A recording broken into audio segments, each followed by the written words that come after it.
See, that's nice. Gotta love you. that. We're blessed. We're describing NFL teams using a Thanksgiving dish. If you want to do that, give us a call on the Dr. Pepper call-in line, 888-SAY-ESPN, 888-729-3776. We are presented by Progressive Insurance, and all guests appear via the Shell Pennzoil Performance Line, and that is where we go right now because Peter Burns is Who we there. bit this from. We did. We did take it from him. Thank you, Peter. SEC Network, best week ever host. Peter Burns joins us now, Shell Pennzoil Performance Line. Happy Thanksgiving to you, Peter. Thanks for waking up with us on this holiday. We've already consumed cookies. I was going to say, I figured the Cornettes are going to be like this perfect diet couple that everybody looks around in the neighborhood and they're like, we just hate them. Look at them. Why are they always in such good fit? And then I get the headphones on this morning and I hear Shay just munching on cookies. And I'm like, yes, these are my people. These are my people on Thanksgiving morning. Yes. We keep it real, Peter. Okay, so let's keep it real now. What's going on in college football? Nick Saban tests positive for COVID-19. He will not coach on Saturday in the Iron Bowl against Auburn. First of all, what was your reaction to this news? We hear his symptoms are mild, obviously a good thing, but what does this mean for Alabama? Yeah, I mean, it just means that they're going to have to do what they thought they were going to have to do for the Georgia game, right? Remember, a couple days prior to the Georgia game, Saban gets a positive test, and everybody freaks out. And all right, what's going to happen? And now, remember, at that point, Georgia, we didn't know how inept their offense was at the time, so we thought, hey, that's going to be great defense versus great offense. What's going to happen? And sure enough, he ends up finding out that it ended up being a false positive. So for this, you knew when they did the PCR test, it was done. He was not going to be coaching in the Iron Bowl. The players could wrap their head around it. And in a weird way, because they have already been through that drill once before, I don't think the team really at any point, Shay, is surprised by this nor unprepared, because now Steve Sarkisian, their offensive coordinator, was going to take over the reins last time. He'll just do the same exact thing this time against Auburn. So, Peter, do you think in any way this will you kind of laid it out where it seems like it'll be a seamless transition here from one coach to another, but is there any way you see a negative impact from not having your guy, the face of the program, in Nick Saban, physically on the sidelines in such a storied rivalry matchup? Jordan, absolutely, especially because it is the Iron Bowl, right? Like if this was any other game, but the Iron Bowl, weird things happen, right? These rivalry games around Thanksgiving, always something crazy can happen. And here's where it matters. It's not the first scripted play. It's not the series. And it's not really necessarily the end of the game. What it is the halftime adjustments. Because at some point, if Gus Malzahn, who traditionally coaches incredible when his back is up against the wall and he's on the quote-unquote proverbial hot seat, if they catch fire like they have done before, they did last year, and all of a sudden you go into halftime, traditionally you look at Saban as the general telling all his commanders, hey, you go handle this, you go handle this, we need to make an adjustment here. And now, not that Steve Sarkisian can do it, but those players see someone else at the head of that table. Right. And I think that's a different vibe, and it's about being able to make adjustments. Now, with that being said, I think Auburn's run defense is absolutely atrocious right now. And Tennessee actually showed that last week. So I think it could be a situation where there's not many adjustments need to be made from 31-7 at halftime. But if it is a close game, that's where it'll be a difference. Okay, you said weird things happen in the Iron Bowl. I will forever hear Auburn's going to win the football game. Football game. It's going to win the football game. Football game. My whole entire life. I'm going to go negative here, and I hate to do that on a holiday, but I'm just going to do it. By the way, we're talking to Peter Burns right now of SEC Network on the Shell Pennzoil Performance Line. If for some reason... I thought real quick you were going to go negative and then introduce me again. You're like, sorry. Man, I'm going to go negative. We're bringing Peter back for another question, so thank you. He's still sticking around, Shay. Yeah. Peter Burns. That was an awful transition. You're right. That was my bad. I'm going to go negative here now. Here I am. So let's just say Alabama loses this game. They're upset by Auburn.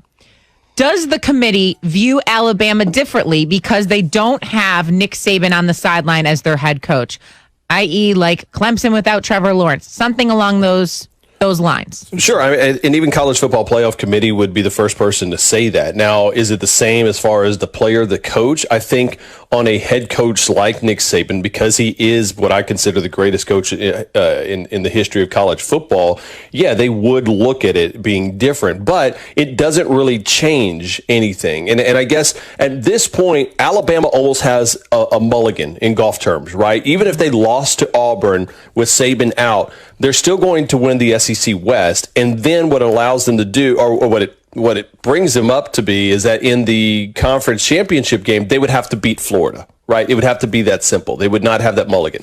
But if Alabama wins this game, they're still in a situation, frankly, to me, that if they run the table and play in the SEC championship game, as long as they wouldn't get blown out by Florida, they're in the college football playoff. Okay.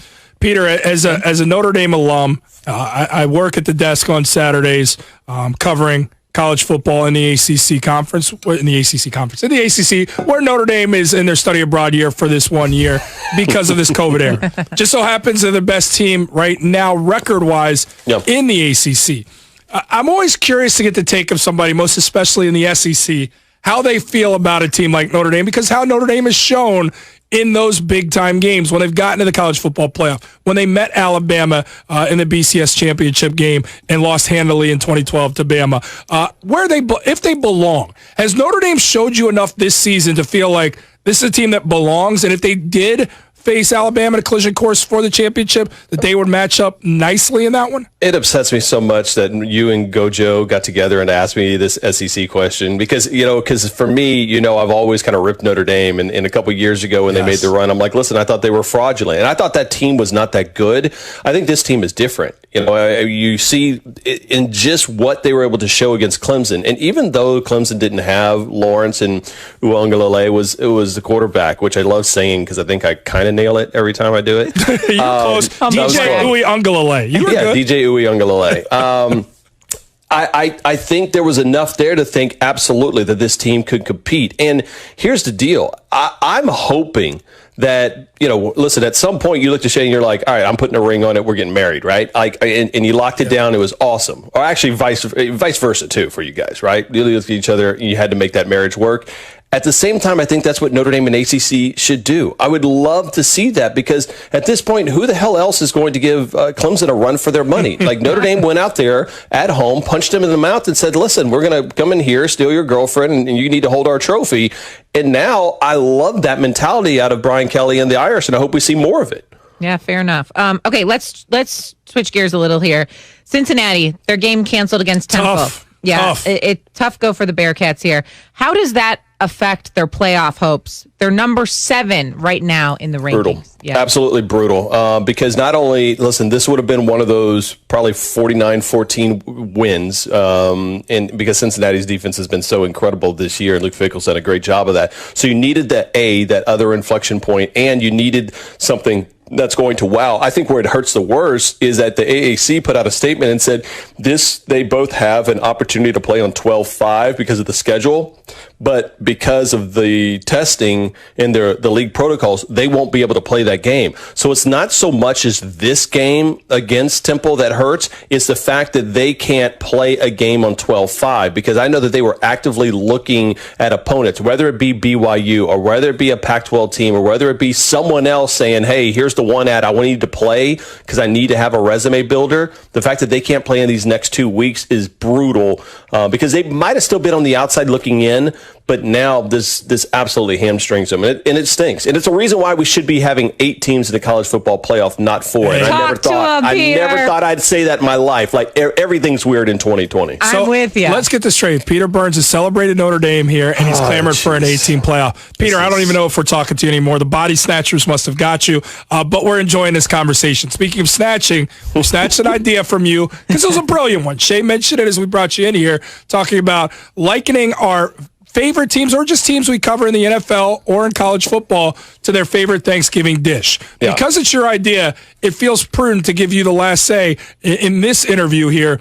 Picking a team, and you can pick a college team, maybe it's Alabama, or you can pick a professional team and liken them to your favorite Thanksgiving dish. Give us one of your best. All right, because I am from Louisiana, I'll go NFL here, and I'll say that the New Orleans Saints are my absolute favorite Thanksgiving dish.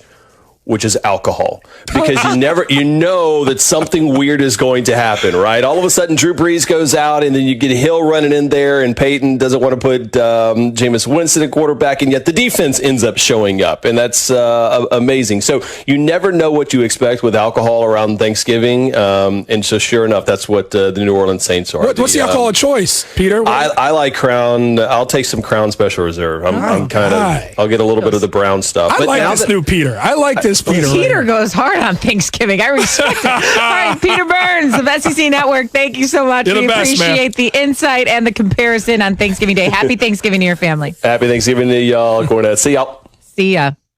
All right. Crown Royale. Crown Royale. I thought he was going to be like, a nice glass of wine. Man wants the crown. Yeah, it's been a year. Glad we got him early. I mean, if we would have booked him maybe in the 9 o'clock hour, who knows? Yeah, who knows what could have happened. We've got some callers that have called in to ask questions to answer our question about what Thanksgiving dish you would compare to the NFL team. Rick's in Tennessee. What do you got, Rick? Yes, I'd like to say first that you guys are doing a fantastic job. I'm really enjoying y'all together. I wish I was on 5 days a week. Thank you. Thanks, Rick. You're welcome. But I'm a Dallas Cowboys fan, and of course, I'm from Tennessee, so we love collard greens. Of course, you got to have that. Let's go. That's the Cowboys. And I hate the Eagles. So a friend of mine made some stuffing one time in a turkey with oysters in it. It was so disgusting, and that reminds me of the Eagles. I hate them. So.